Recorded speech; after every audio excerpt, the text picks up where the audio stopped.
Hello, hello, hello, and welcome to Wrestling with Entertainment, bringing you the latest in breaking news, previewing and reviewing the latest shows from WWE, NXT, AEW, New Japan, every Saturday on Castbox and YouTube. I'm your host, James J. As always, with me, Scooter Dust.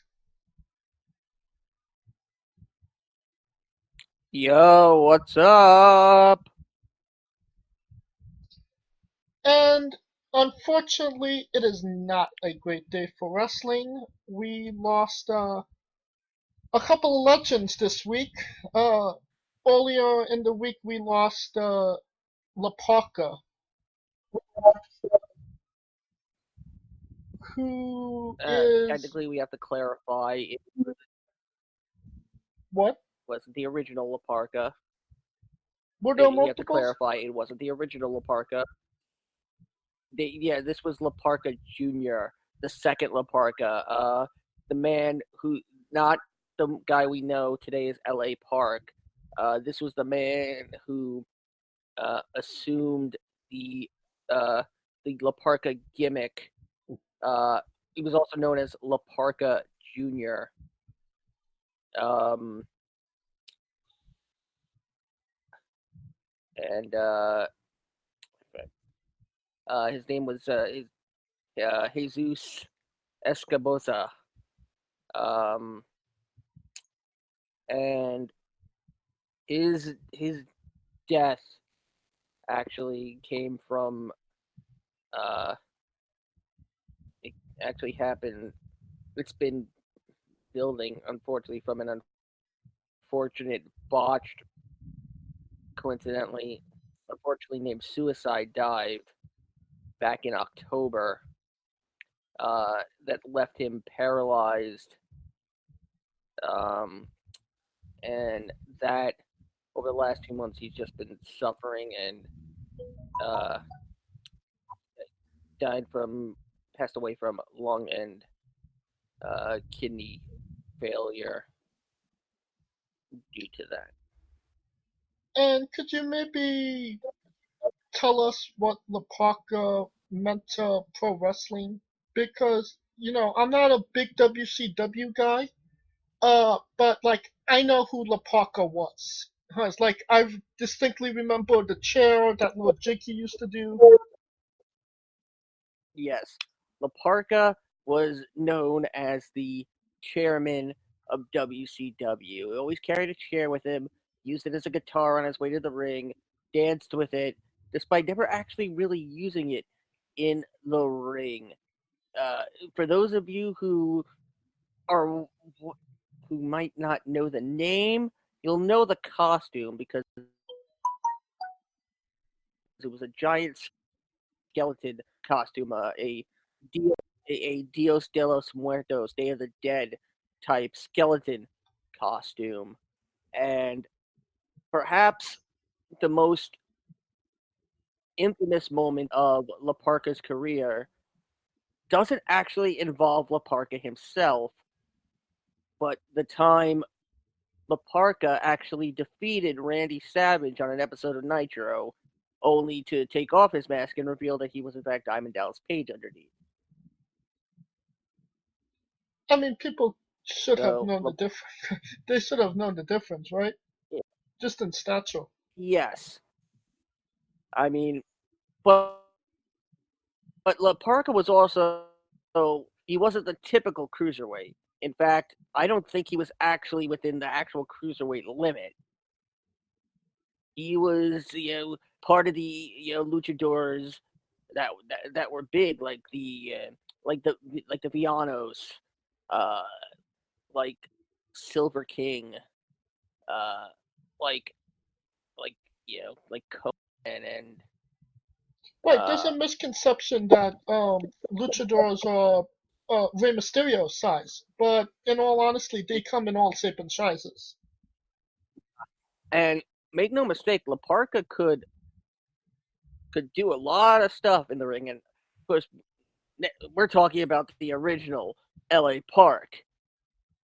Us as fans, James and I, we didn't really get to see this incarnation of Parker Jr. because this happened after LA Park was long gone from any cameras and whatnot, and he mostly this La Parka Jr. was mostly a staple of Lucha Libre AAA. And I mean, you I know don't the know if it's a the curse with them. the first time I ever saw Laparca, the first time I ever saw Pentagon Jr., I assumed that he was Laparca or a new voice, a new gimmick of Laparca. So still to this day, kind of you know Laparca's legacy lives on. And Ye- Yeah, yeah, that's a very interesting connection. well, yeah, because I didn't know who Pentagon Jr. was the first time I ever saw him wrestle. So it was like, isn't that Laparca? Well, uh, funny enough, Pentagon Jr. has faced off against both this La Parka and LA Park. Interesting. Uh, he faced back in 2012. He faced Pentagon Jr. faced off with La Parka Octagon Jr. in a six-man tag match. And believe it or not, in October of 2018, on an episode of MLW Fusion, which unfortunately I don't have that one on my uh, DVR anymore. He actually wrestled LA Park on American TV. That is really interesting. Maybe somebody will go on their Google machine and try and type that in. I think I might do that Oh, as well. I, I, I've got the match pulled up right now. Well, Of course, it's the whole episode of MLW Fusion. So I have to see where that match would be. How far in? and around the same time, we lost a Japanese legend as well. Yes, we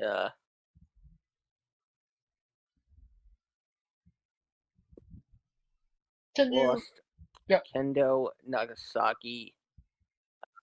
Yep. Uh, Best known for his time competing in the uh, NWA and WWC. Uh, Kazuo Sakurada, uh, unfortunately, died due to pacemaker failure, leading to cardiac arrest. He was the second man to perform the Kendo Nagasaki gimmick.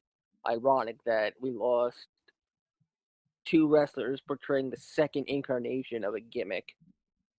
Uh, he was second man to portray Kendo Nagasaki, following the British wrestler Peter Thornley, who is the one who would portray Kendo Nagasaki in the WWF.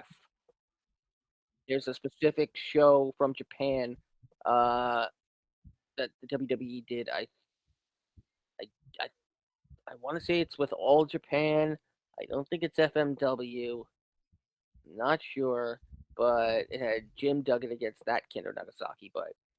Uh, but this Nagasaki uh, did not compete under a mask like his American counterpart. He wrestled in face paint, similar to the Great Muda. Uh, Credited by Bret Hart as one of his trainers. Sakurada's career included notable runs in Stampede Wrestling, the World Wrestling Council, Frontier Martial Arts, the NWA, the Continental Wrestling Association, and World Championship Wrestling. Uh, Went back to Japan in 1990, remained there until his retirement in 2001. Uh, in addition to being Kenta Nagasaki, some WCW fans might remember Sakurada as a member of Gary Hart's J-Tex Corporation, aka Gary Hart International, where he competed under the name Dragon Master, and was part of the six-man tag main event at the 10th Clash of the Champions. And damn, that's a lot of that's a complete history on this guy. Yeah, and he was And probably the most notable on Wednesday watching somebody really wants to get a hold of me. Um most notably I was watching NXT casually, and the show started and it was announced that Rocky Johnson died yeah, unexpectedly. Um we learned Probably about maybe the most well known out of all the deaths we've had this week. yeah we learned of it over the remix about 20 minutes before we went on the air, and needless to say, that was really, really, really shocking, considering you know that it was so unexpected. Like he wasn't in he wasn't in fail, failing health as far as I could tell. I knew he had a couple of like issues, but it didn't seem like it was anything that was gonna lead to a sudden passing. But Right. And can you maybe elaborate what Rocky Johnson meant to the wrestling business? now, out of all the people we have lost, Rocky Johnson probably means more to pro wrestling than a lot of people, because Rocky Johnson was the uh, first one of the first African American wrestlers to blaze the way. He was the feel good guy. He was the soul man. He's also the father of the Rock. You know, I mean, the best wrestler, one of the best wrestlers of all time, came from his loins. yep. They he he was Did I just did I no, just lose your train of thought? no. I was looking for more more news on it, and I came across a roadblock. Uh, Johnson, uh, believe it or not, wow, his actual name was Wade Bowles. Oh no! What the Wait, don't. what the hell? No, that was no, that was the start of a of CNN's look at the life of Rocky Johnson. Dude, if we get sued, I'm blaming you. Hey, it was less than 10 seconds. I can't Alright, do anything. alright. Uh, he joined the WWE in the '60s. Uh, he found most of his success when he teamed with Tony Atlas. 1983, they made history, becoming the first African American World Tag Team Champions in WWE's history. Uh, Rocky Johnson is actually credited with having retired, believe it or not, in 1991. Really? Um, yeah, imagine if because Tony Atlas was trying to make a WWE comeback at the time. Right. We could have gotten a Soul Patrol 2.0 in the in the rock and wrestling days. I mean, in 2008, he was inducted into the Hall of Fame by, of course, none other than his father. Um, they in a movie tentatively titled Ring King about the life of Rocky Johnson is being produced. Well, I think that that's coming out conveniently, don't you think? Well, it's in production, and they're it's in Yeah. they're writing it right now. But it was in back it was that was announced back in 2018. So And of course, all our thoughts and prayers are with the families of all these, of all the people that were lost this week. Now, to get out of the bad stuff, get into something maybe good, maybe interesting. I would definitely like your take on it.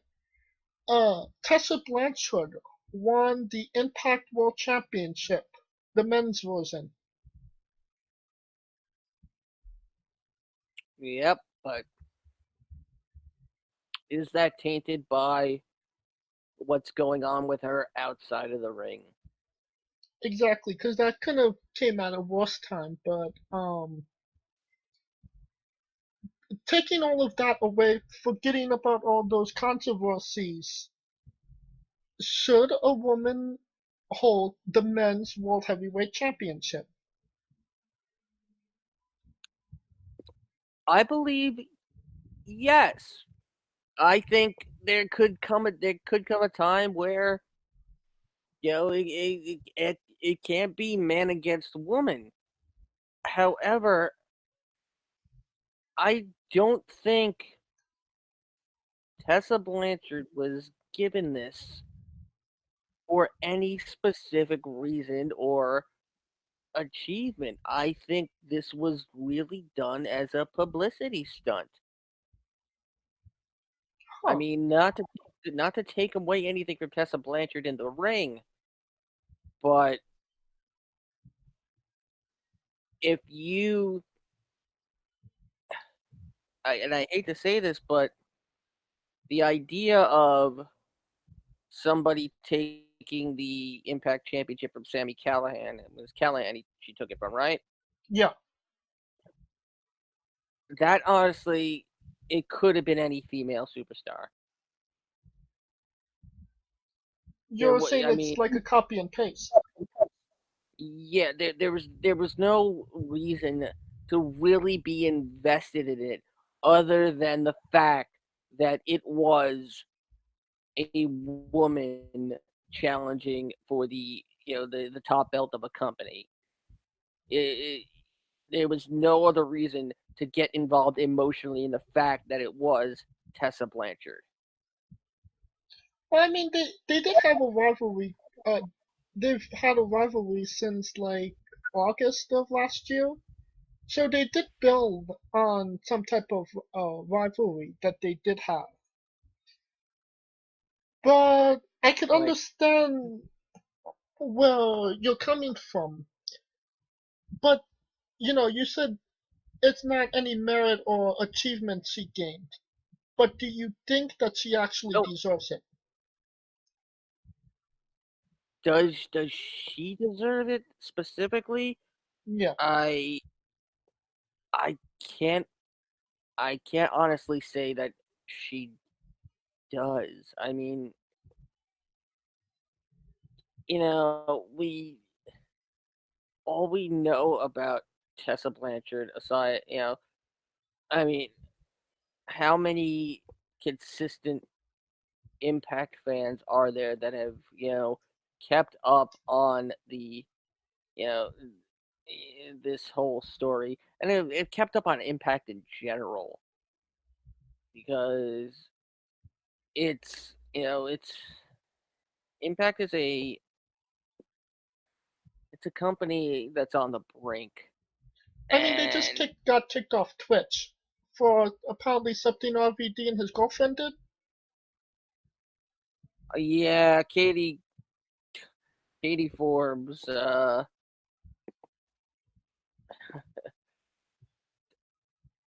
just can't control that behind of hers. I mean, who could? Um,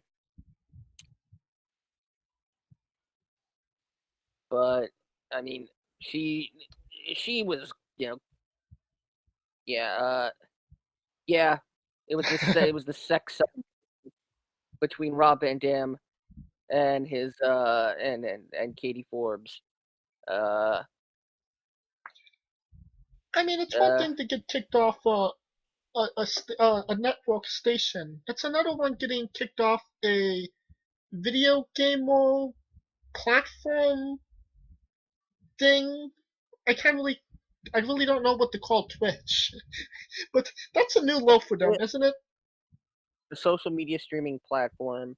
There you go. But the fact that he was having a essentially a three-way, and you were supposed to believe that two women, including Forbes, his wife, and this other woman, were performing sexual acts. You don't actually see the sexual acts; they're implied, but the women are, from what we can only see, apparently are topless and or naked.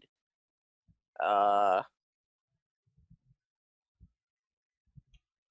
but yeah, And uh, yeah, I mean, they're just that goes back to Impact trying to make, news for the sake of making news, so that they can, it's almost like they're trying to go, hey, look at us, we gave a woman our top title, we're progressive, we're edgy, we're with the times, we're Me Too, and it's not working. right. I mean, anything to be relevant at this moment, right? Yep. Alright, and we will cover on tonight's show. We will be covering the Wednesday Night Wars week. When is AEW going out of business? But first, we are wrestling with WWE NXT UK Blackpool Takeover 2. That's a lot. Um, NXT UK kind of WWE's dirty little secret at the moment. Um, Not a lot of people I know watch it, but maybe this is the one time out of every quarter that people actually maybe sit down and watch them. I know you did. So, what was your takeaway of this paid preview? Well, I mean, at this point, this was a stepping stone to Worlds Collide on the 25th. Um, it was it was a good pay per view, but it wasn't anything like, spectacular. Uh, we kind of knew going in that Walter wouldn't be dropping the UK Championship to Joe Coffey. A hell of a match, hell of a match. Uh, Oh yeah, Joe by Coffey is super underrated. by the way, the rumors are that Walter is getting a brand new title belt, and it is being christened the NXT UK Championship. Wasn't it the NXT UK Championship anyway? No, it was the WWE United Kingdom Championship. I mean, only three people ever held that belt, so why can't they hold on to that one a little longer? Well, I mean, because the importance of it being an NXT brand is it's more to do with the fact that it's going to be Imperium versus the Undisputed Era, champion versus champion, Right. and they don't want it to seem like it's NXT versus the WWE. They want it to be NXT versus NXT UK. And the first match up was Eddie Dennis versus Trent Sevens. Eddie Dennis won in 8 minutes and 16 seconds. What are your thoughts on Eddie Dennis? Because he came out looking like Marty Scurll, and then he kind of took off the mask, and the mystique kind of died for me.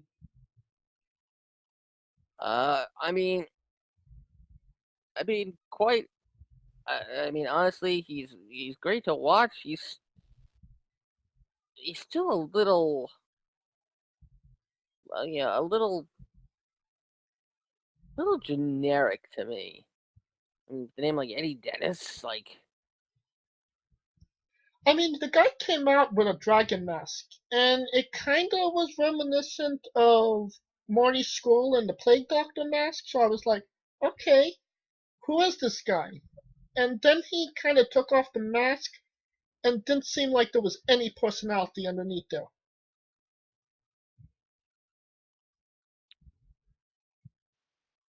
yeah, that's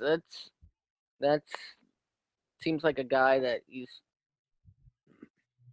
trying to find who he is in terms of an actual in-ring persona. Right.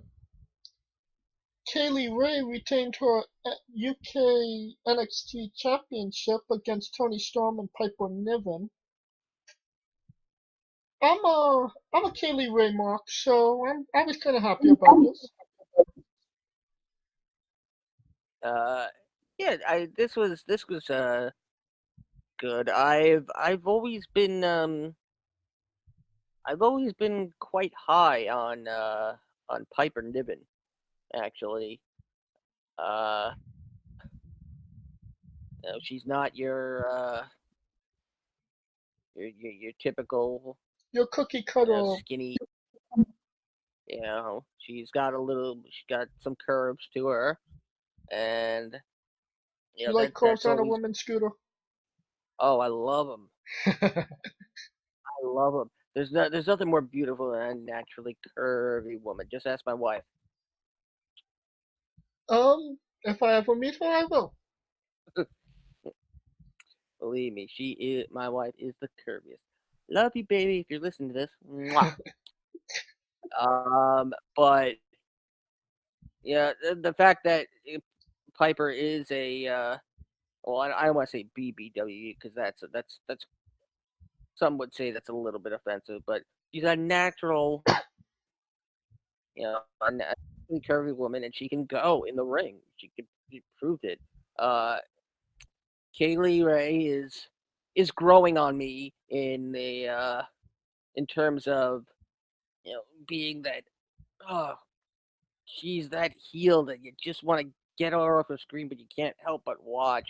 And Tony Storm is the lovable blonde haired face that you can't help but love.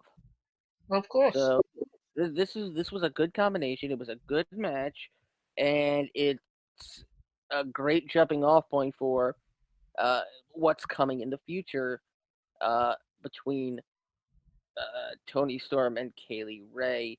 Um, as for Piper Niven, what does she get out of it? Hopefully, she doesn't just fall to the wayside after this, and she gets more of a chance to show her stuff in the future. Well, maybe Tony Storm getting promoted to NXT, um, maybe Uh, she slides into that slide against Kaylee Ray. It was a triple threat last time. You never beat me one on one before, type thing. well, I can actually tell you that they are promoting a Kaylee Ray Tony Storm I Quit match on the upcoming NXT UK TV tapings. Huh. So maybe that's Tony's send off. It very well could be. Uh, yeah, the stipulation to it is if Tony loses, she can't challenge Kaylee Ray again while she's champion. Well, there you go. Next match, Tyler Bates pinned Jordan Devlin in 22 minutes and 22 seconds. What do we say about Tyler Bates on the show, Scooter? Tyler Bate, Tyler Bate, Tyler Bate. Yeah, I love thinking that. But That's why I set you up, man. I know you love to sing. uh, I I love this match. Absolutely great from start to finish. You can't go wrong with Tyler Bate and Jordan Devlin needed to show that he could do something. And I'm Uh, assuming you felt he did. oh yes, he absolutely did. This was the a case of the right combination at the right time, and it made for an absolutely great match. Well, I agree with you on the fact that it wasn't a bad match. It was good, but it was way too fucking long. I mean, it just kept going and going. It was just false finish after false finish. And, you know, it was just like the point of, I could go up and get up and go to the bathroom because I know this match is never ending and come Yeah, back and it'll be still on. eventually, I completely expect NXT UK to actually do a match that doesn't actually end and goes on for like a week. You mean, because what is his name? Alex, well, Michael McGillicuddy, what is his name? He was originally Curtis Axel. He's still in that Royal Rumble match. He was never eliminated, like in 2016. So yeah, Uh, there is a lot of matches that are still going on to this day that will never end. Hashtag fight forever.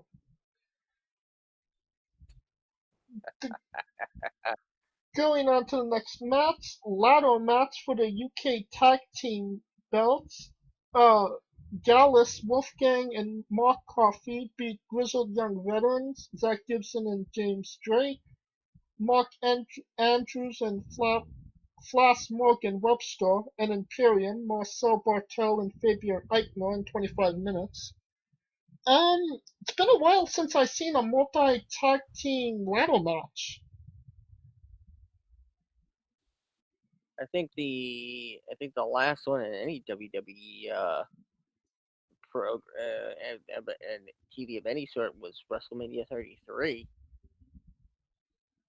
That's right.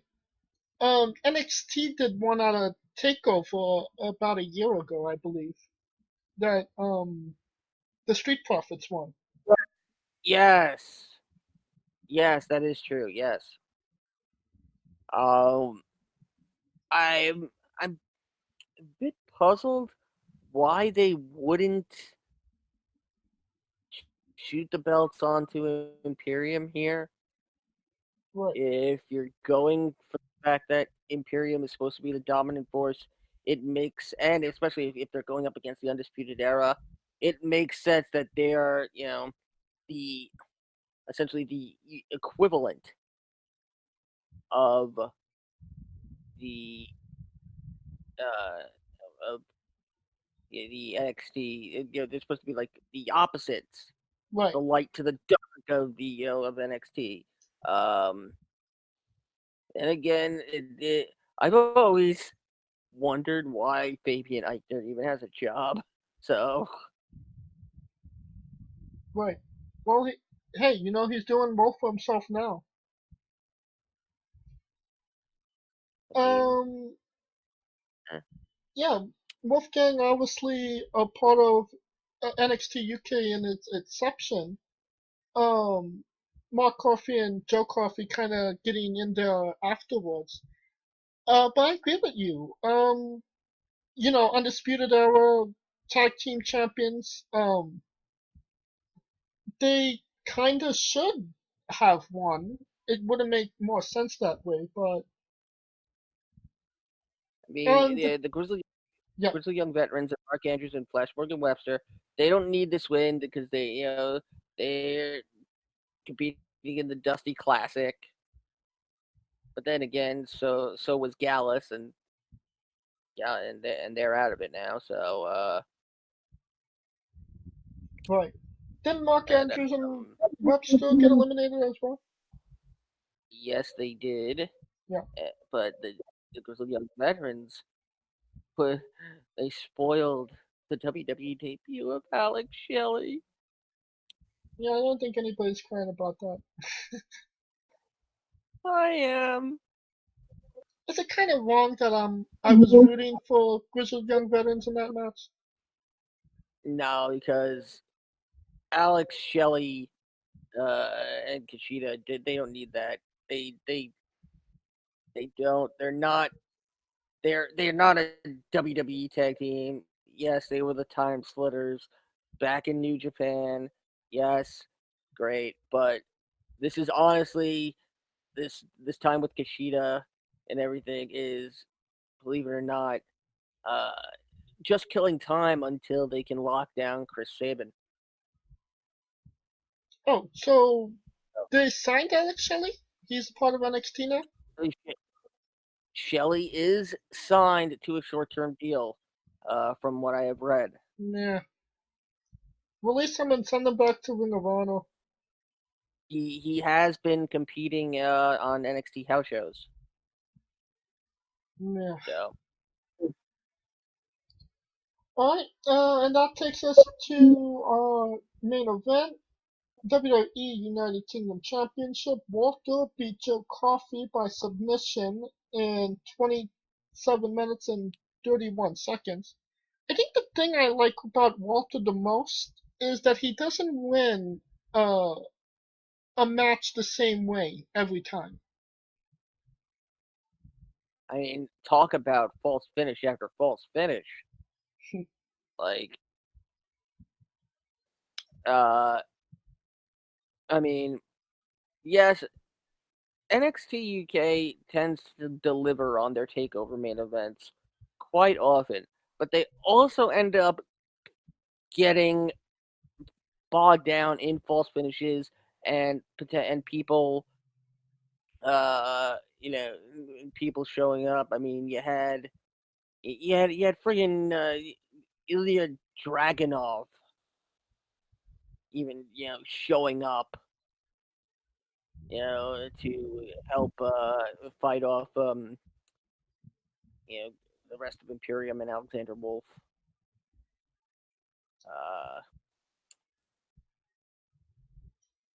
but I mean, in terms of a match, this is eventually it's gonna get to a point where the great NXT Takeover UK main events aren't going to be great anymore. They're just going to be standard, complacent, and then eventually they're going to be boring.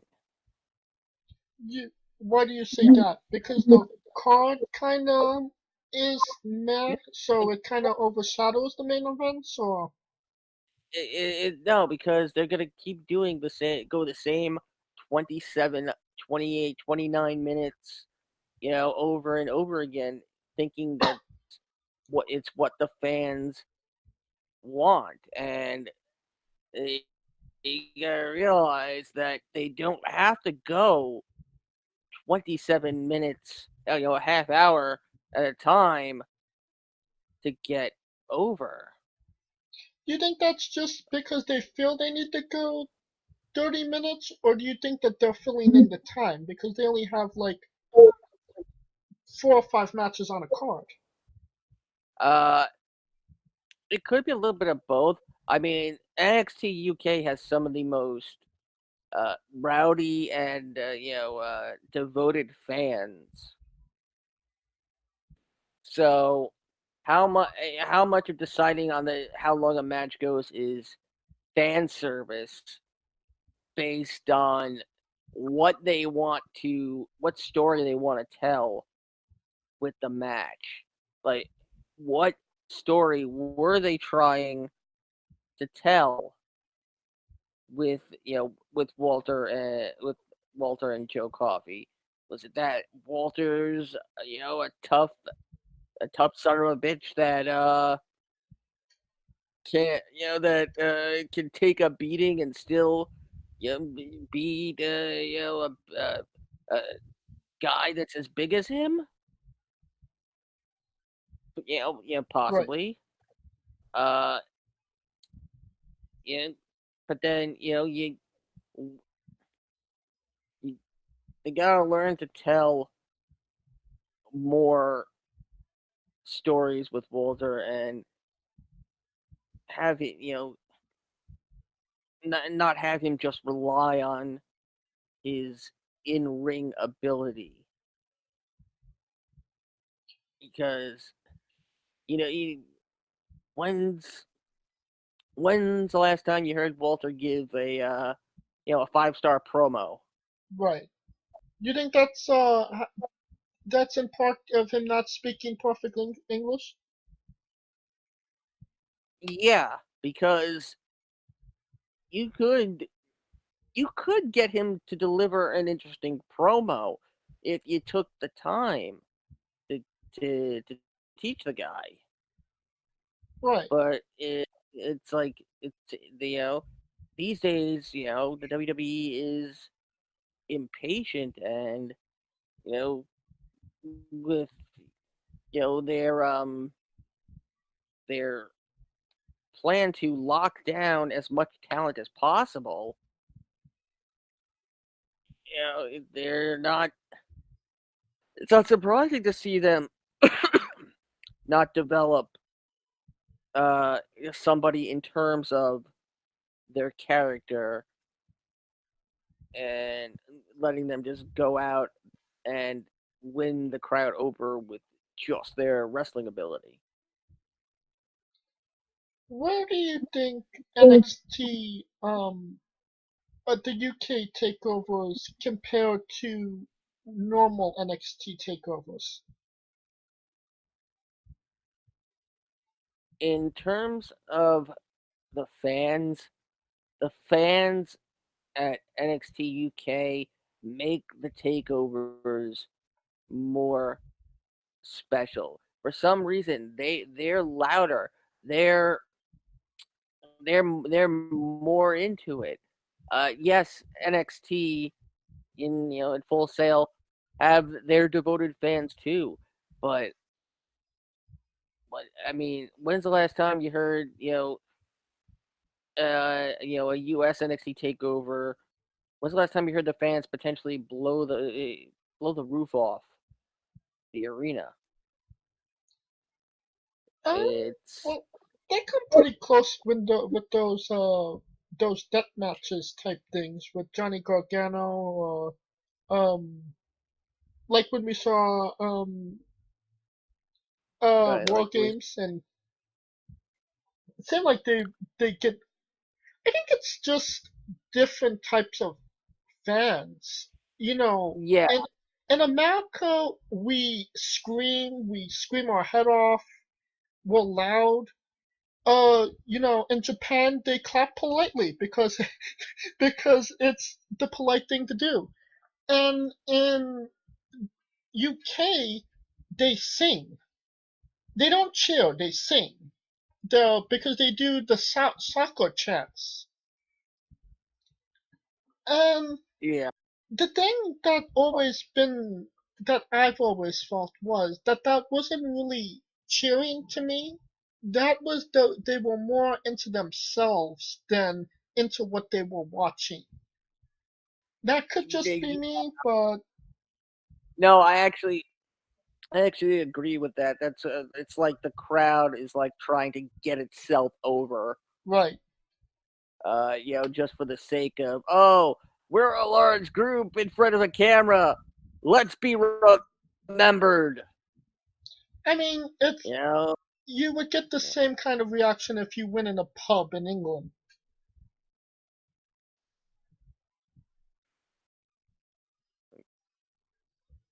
But Also, NXT, regular American NXT, they're not doing every match going, 20 some odd minutes, and you know, cause British fans,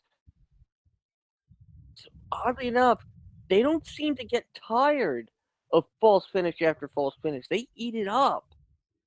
because they're drinking their heads off. I mean, American fans, yes, they like that to a degree, and then eventually they pick up on what's happening, and they're like, come on, just take it home. I mean, there's a reason that British wrestling's dying right now. Other than maybe NXT UK and maybe Rev Pro, independent wrestling down there isn't surviving. So maybe it's in part to that as well.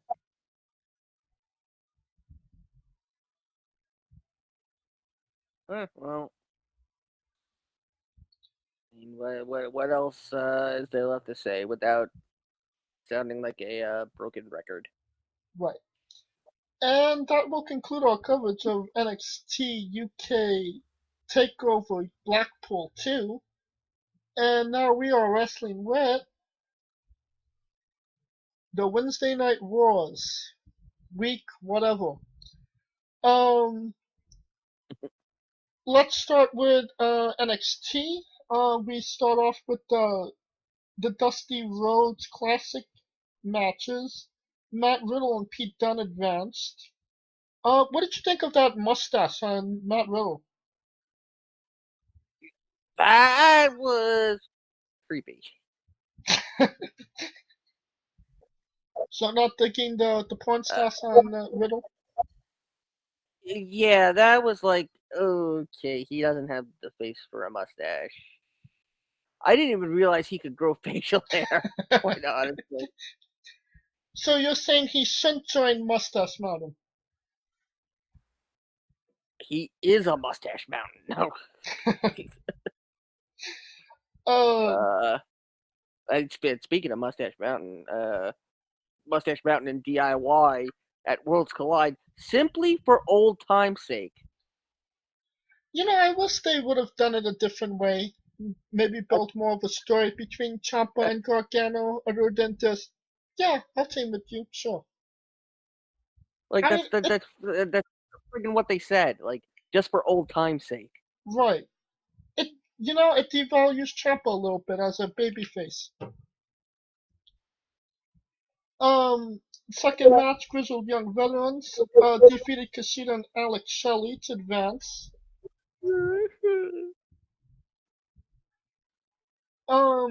Isaiah Shelly Swerve, yeah, Shelly looked good. He looked good. Hadn't lost a step. He even did the friggin' Ram Jam you're talking about Shelley. during the yes, Alex Shelley. He did the Ram Jam from the wrestler. Yeah, Randy the Ram Robin. He actually did that splash, which was hilarious. But Shelly could still go. I mean, Uh, I I like the fact that I think it speaks to uh the fact that Shelly is comes in as this renowned independent guy and immediately is willing to put over two of the ironically named grizzled young veterans. And young veteran is a friggin' oxymoron, and I will point that out every friggin' time. You don't like oxymorons? As much as I love jumbo shrimp. Hey now, watch what you say about jumbo shrimp. Um, Isaiah Swerve Scott gets a championship shot against Angel Garza. I was only happy that Leo Rushton won. Ah, yes, that is being turned into a fatal four-way Right, uh, at Worlds Collide. that is Um, correct. as two of NXT UK's guys will join, and I believe it's Travis Banks and Jordan Devlin joining that And match. Bianca Belair won a number one contenders battle royal to take on Rhea Ripley for the NXT Women's Championship. Obviously, No, Rhea needs a heel to fight. yeah, this was 'cause oh god, Mitch and I were all over the place on this battle royal because he wanted EO to win, and I was kind of really rooting for Shotzi Blackheart. Oh yeah, I was for Shotzi too. Like I think it was when after nobody, EO thing. You know, after he found out mm, Evil was dating her. uh,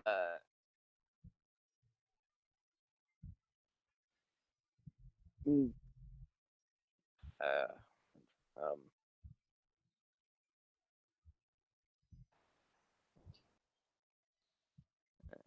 I And don't know, but huh?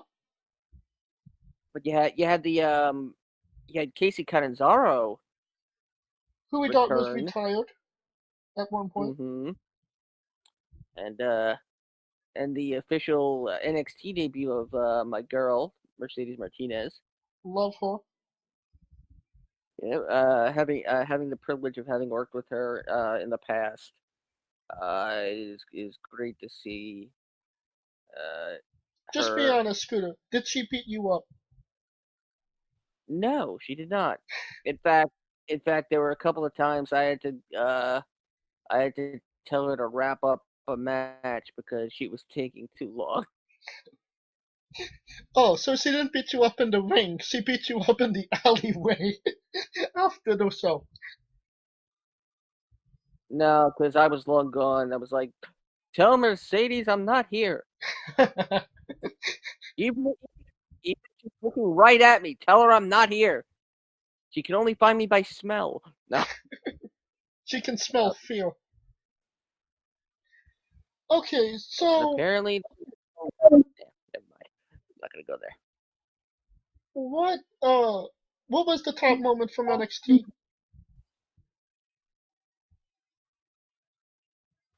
God. Uh,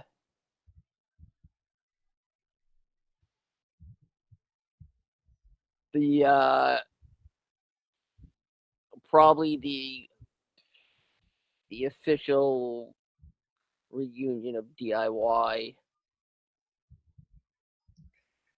And if you were able to, if you wasn't doing the remix, if you were just watching casually, for this scenario only, what moment of the show made you want to change the channel to AEW?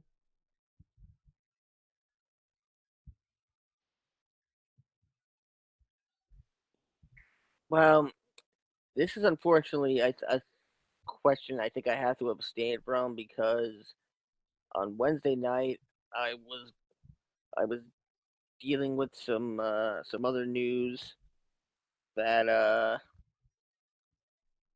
that was affecting me, and I wasn't necessarily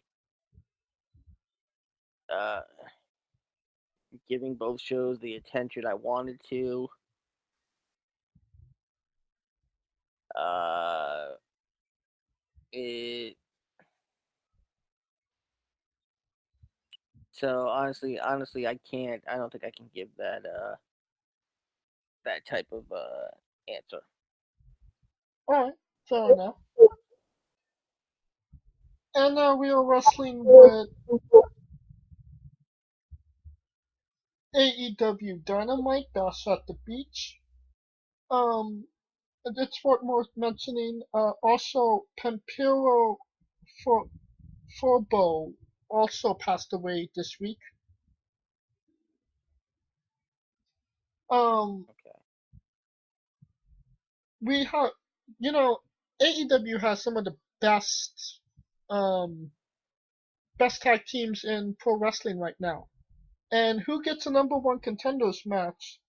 Kenny Omega and Hangman Page. Yeah, but it's for the tag title, so it doesn't really matter.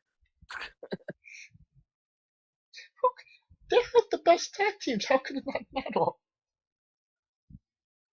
Yeah, they've got the best tag teams, but the matches they have are what matter. I mean, some of the best tag team matches they had have not involved the champions. True. What are your take on AEW using old recycled WCW gimmicks like Bash at the Beach? Well, first of all, Bash at the Beach in friggin' January. It's because the Jericho Cruise is next week as well. Yeah, but still, Bash at the Beach in January. That's like doing uh, uh, Halloween what you Havoc call on Valentine's Day. exactly better. I was gonna go with something wintry in August.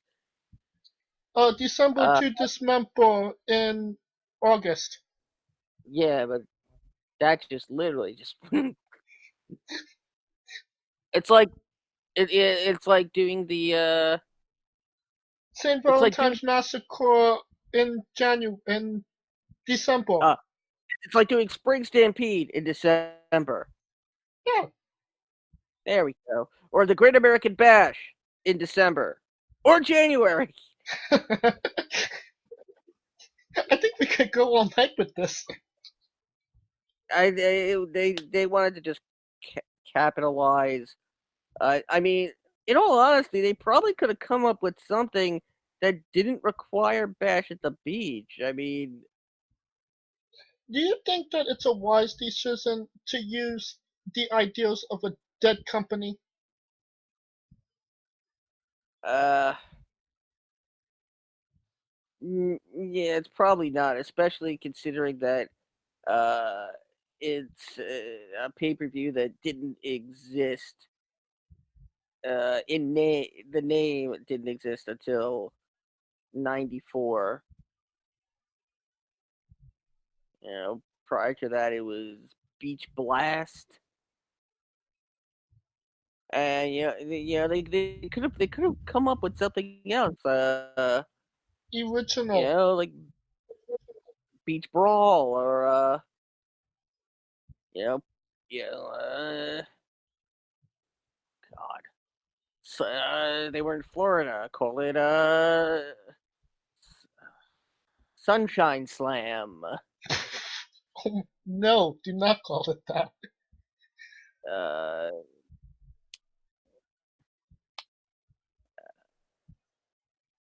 One of the other matches on the card, MJF, the Butcher and the Blade, they defeated Diamond Dallas Page, Dustin Rhodes, and QT Marshall. You're friends with QT Marshall, right? I know. I know. Yeah, QT Marshall was a NYWC trainee, trained by Kurt Hawkins and Pat Buck. I honestly surprised to see him get that like really like huge push. Um, Did you text him after the show asking him No, if he got a full tank of gas? You know, being no, next to no. those fossils. uh, that's pretty good.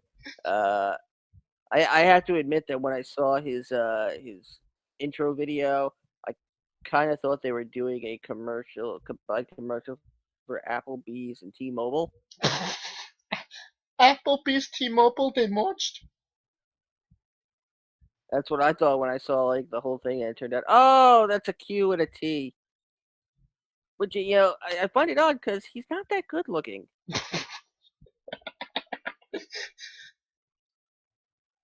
Um, I will say this. He looked good in the match, and obviously right now he's in enhancement talent position. Um, but I could see him being a big time player in AEW if they give him the right opportunities. Yes, yeah, I think so too. And speaking of enhancement talent, Darby Allin lost the Pac. I mean, this was Well, supposed to be a number one contenders match, but you'd yeah, think. I'm learning that now. Like I didn't even realize it while watching it. I mean, who did Darby Allin beat to get that position? Cracker Barrel. I, but okay, I'm not shitting on Darby Allin. I like Darby Allin, but don't tell me wins and loss matters when you're giving a guy that hasn't won a match in 3 weeks a title opportunity. You know what I mean?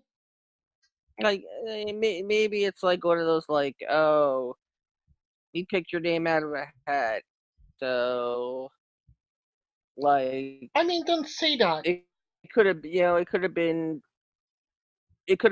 Jimmy Havoc, could have been Brandon Cutler. Oh God, no. They could it honestly it could have been anybody in Darby Allin's place, quite honestly. And what did you think was the best moment from AEW? I don't know, maybe MJF's shirt. I was gonna say the bikini girl on the raffle. Yes, yes. I was considering drowning just so she'd save me.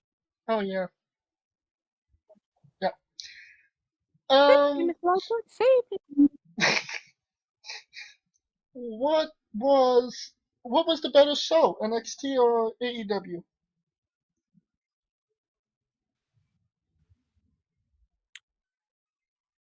I mean, honestly, I kind of think both matches kind of shit the bed this week. Um, Nothing too exciting, nothing too boring. I do believe uh, AEW ended very oddly with you know with Moxley, you know, saying, "Oh, yeah, I'm gonna get you, Pac," while he's got while he's looking over his shoulder for the rest of the inner circle. Right. So are you going with NXT on this? Yeah, but just by a little bit, only because I was more invested in the ending of NXT. All right. And that concludes our coverage of the Wednesday Night Wars. Next week we will have full coverage of the Royal Rumble. Um, and all the shows that come with that. It's big. Next week's a big week for wrestling. Yes. And that concludes our show this week. Please like, subscribe, comment on both YouTube and Castbox. Uh, continue the Like conversation our on Twitter with podcast. continue conversation with me and Scooter on Twitter. You can find me at JamesJ993. Where can they find you, Scooter? You can find me on the Twitter at Scooter Dust, and for all your other wrestling news and hopefully breaking stories at Wrestling on UNB. You could also tweet our other co-hosts that were absent today. At I am Kaliko and Mitch Mayhem X. For those two And guys, yep. tweet Mitch, especially if you're a big hairy guy that likes men. Please do. Um, for those two, Should have been here. he text messaged me. I don't know if I'm gonna come. Maybe if Scooter or Mitch or if Scooter or Kaliko comes. Like, have your priorities straight, man. Fuck you. God. Oh Lord. All right, children, calm down. For those guys, for Scooter Dust, for me, this has been Wrestling with